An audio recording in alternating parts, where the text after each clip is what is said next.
Sziasztok, én Carmen vagyok, és ahogy az előző videóban ígértem, most játszani fogunk egy Fatpack mérkőzést.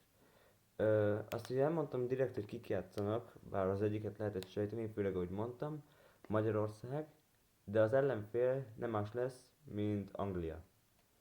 És valószínűleg sajnos több angolt fogok nyitni, már azért sajnos, mert ugye Magyarországnak szurkolok mégis, mivel magyar vagyok, de ezt nem tudhatjuk, ennek is szeretném megtartani a csomagolását, szóval így ollóval bontom. Vágjunk bele a csomagba, nézzük a mérkőzést. Pillanat. Pont úgy akartam, hogy tetején épp, hogy jó legyen. Na. Örülnék valami magyarnak, szóval nem lenne gond. Oké, teljesen üres. Most már. Na nézzük. João Félix, Theo Hernández, Matteo Politano, ott láttam valamit. Christian Pulisic, és betalál Nagy Ádám, ez így nyilván gól.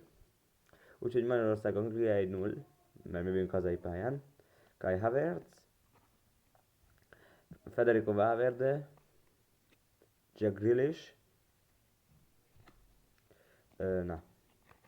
Jules Koundé, Christensen, és nyerhetünk amúgy. Immobile, tehát biztos voltam benne, hogy több lesz az angol, de eddig nem. Jesus, Kane és Musiala, ugye Kane angol, de csak az ország számít, és ott mit látok, jó. Jaj.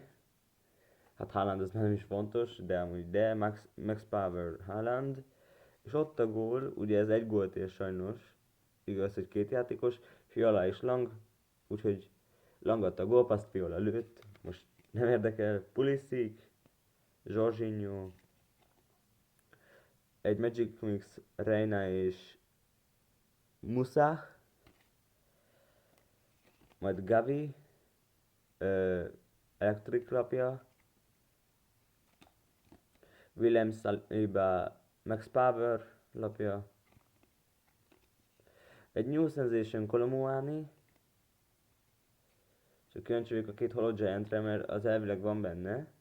Masterclass Lewandowski. Hoppá, ott mit láttam? Egy Balogun. Egy Unbeatable Haaland. Jézusom. Jézusom, és itt a két Hollow Giant. Kim Min-jae. És Lautaro Martinez. Na még gyors átfutom, hogy biztos nem volt angol. Mert jártam már úgy, persze az nincs fenn csatornán, de hogy játszottam egy mérkőzést, és volt gól, én meg nem vettem észre. Úgyhogy még azért átfutom gyors.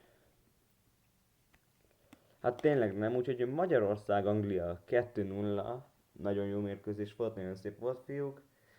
Ez a mérkőzés és videó ennyi is lett volna, következőben találkozunk. Sziasztok!